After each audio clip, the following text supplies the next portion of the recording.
সিঙ্গুরে নার্সের রহস্য মৃত্যুকে কেন্দ্র করে কলকাতা মেডিকেল কলেজে ধুন্ধুমার বাম বিজেপির।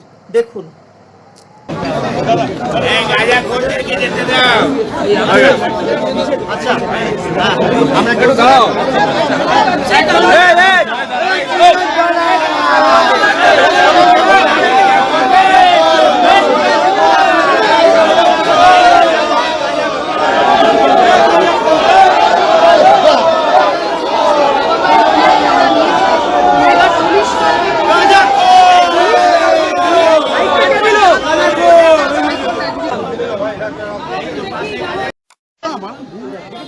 কমান্ড হসপিটাল অথবা এমসে করার জন্য তার জন্য যা যা করার দরকার আমরা করব, যেটা আমরা কথা বলা হয়েছে। আমাদেরও যা যা মুভ করার আমরা করব, তার পরিবারের সম্পূর্ণ সুরক্ষার দায়িত্ব আমাদের, আমরা নেব। ভারত মাতা কি সবাইকে আমরা বলবো, আমরা আস্তে আস্তে দিকে ছুটে যাবো, তখন এবার বাদবাকি প্রসিডিংস এবং তার পরিবারের সাথে তার সম্পূর্ণ দায়িত্ব আমাদের, এবং তার দায়িত্ব নিয়ে তার পরিবারের দায়িত্ব এবং তার রিতাম যিনি মারা গেছেন তার মেয়ের দায়িত্ব সম্পূর্ণ আমাদের। তার যাতে ন্যায় বিচার পায় তার জন্য ভারতীয় জনতা পার্টি এই লড়াই চালিয়ে, এবং আমরা সংরক্ষণের কথা বলে এসেছি। ঠিকমতো করা হয়, তাদের বডি ডিকম্পোজ না হয়। আজকে এখানে পোস্টমর্টম হচ্ছে না, এবং আগামীকাল কোর্টের মাধ্যমে যাওয়া হচ্ছে। সেখানেই যেহেতু ইতিমধ্যে ওর বাবা মা জানিয়েছেন যে এখানে ওরা করতে চাচ্ছে না, রাজ্য প্রশাসনের ভরসা নেই, ওনারা এমস অথবা কমান্ড হসপিটালে ওনারা করতে চান, তাদের কেন্দ্রীয় সরকারের প্রতি ওনাদের আস্থা রয়েছে। পিতার বাবা একটি সক্রিয় বিজেপি কর্মী, আমরা বিজেপি সর্বতভাবে তাদের পাশে।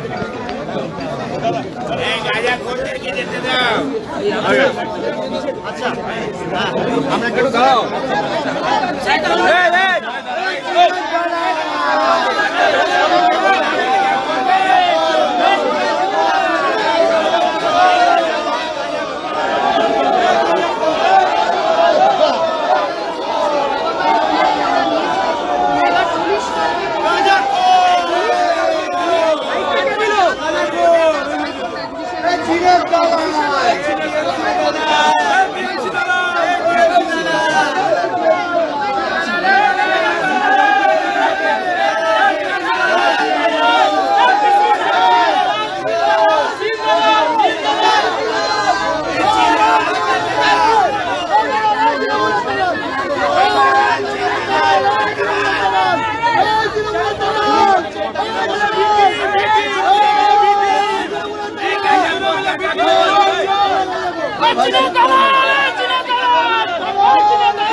পরিবারকে কিনতে আসতে পারছে না, তারা নিয়ে যাবে বলে বিজেপিতে পাঠিয়েছে।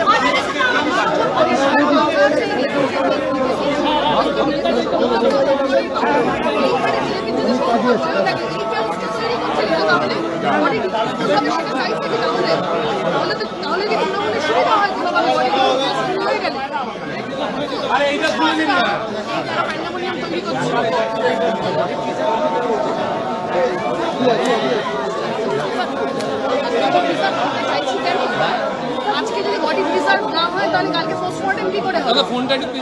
কালকে পোস্টমর্টেম করতে হলে আজকে তো বডি প্রিজার্ভ করতে হবে। এবং বাবা মা যেটা দাবি করেছেন যে এই ময়না তদন্ত যা হয় আমাদের অভিজ্ঞতায় আছে, তো আমরা ভোটের সময় দেখেছি কেন্দ্রীয় বাহিনী আসে কি হয়, আমরা আর্যিকরের ঘটনায় সিবিআই দেখেছি, সিবিআই কি অশ্বডিম্ব প্রসব করেছে ওসব আমরা জানি। তাই এই দাবিটা আমরা মনে করছি বাবা মায়ের খুব ন্যায্য দাবি, যে পরবর্তীকালে তদন্তের স্বার্থে যাতে হচ্ছে যে বডিটা প্রিজার্ভ করে রাখা যায়। আমাদের একটাই কথা, একদম সঠিক তদন্ত যাবে। ওই পরিবারটির রাজনৈতিক পরিচয় আমার জেনে দরকার নেই, আমাদের শুধু এইটুকু দরকার, ওই পরিবারটি যাতে ন্যায্য বিচার। ধামা চাপা দেওয়া যাবে না। ঠিক অবহেলার ঘটনা যেভাবে ধামাচাপা দেওয়া হয়েছিল, দেওয়ার চেষ্টা হয়েছিল, সবই তো দেখেছি। কেন্দ্রীয় সংস্থাও দেখেছি, রাজ্য পুলিশও দেখেছি, কলকাতা পুলিশের ভূমিকাও দেখেছি, সব দেখা হয়ে গেছে। এইখানেও ওই একই রকম একটা টালবাহানা তৈরি করে ঘটনাকে ধামাচাপা দেওয়া যাবে না। এটা স্পষ্ট যে কোনো একটা ফাউল প্লের চেষ্টা হচ্ছে। তাহলে কোনো দরকার ছিল না বাবা মার কনসেন্ট না নিয়ে কার্যত বাবাকে চ্যাংদোলা করে লাঠিচার্জ করে শ্রীরামপুর ওয়ালস থেকে মেয়েটির মরদেহ এইখানে নিয়ে আসার কোনো প্রয়োজন ছিল না। সবটা একটা পদ্ধতিগতভাবে করা যেত, পুলিশ সেটা করেনি। এর থেকেই সন্দেহের উদ্রেক হচ্ছে, এর থেকেই অনাস্থা অবিশ্বাসের উদ্রেক হচ্ছে যে কোনো একটা ফাউল প্লে করবার চেষ্টা হচ্ছে না।